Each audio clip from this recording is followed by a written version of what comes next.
Well, hello and welcome to the second update video of this term. It has been a long week and we're only on Wednesday. We had a very late sitting on Monday night talking about the EU exit bill, which has gone through now. Going into committee now, where it'll be pulled apart piece by piece by a committee of the House. Last night we had the finance bill, which went through second reading, again with a good majority.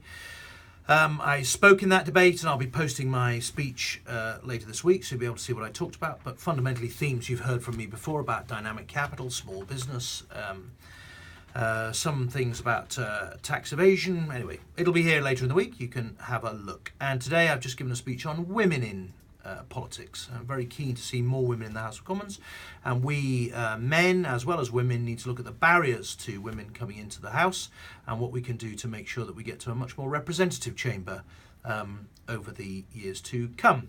A couple of local things to cover first.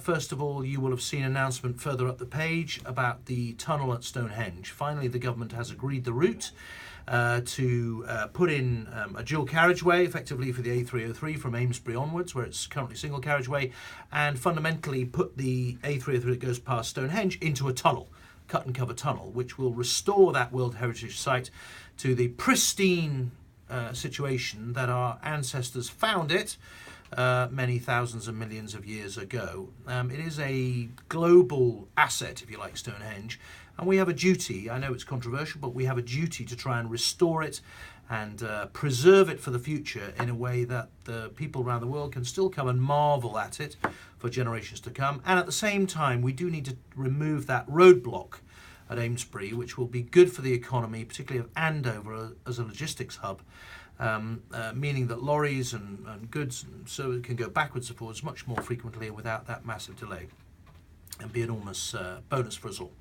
Tomorrow is a high day for us. It's the first meeting of the Treasury Select Committee, on which I now sit, and we will have the Inland Revenue, HMRC, are coming in front of us tomorrow to talk about a number of issues, but not least Brexit. One of the issues we need to have in our mind for March 2019 when we leave the EU is that our customs arrangements will change, and it's absolutely vital that the revenue are on top of the technology and the systems and the capacity they will need to make sure that lorries and containers and air traffic going backwards and forwards in the UK does so as smoothly as possible.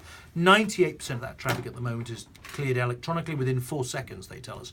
We need that to stay the case if we're going to trade successfully the rest of the world, so I'll be questioning them tomorrow on that.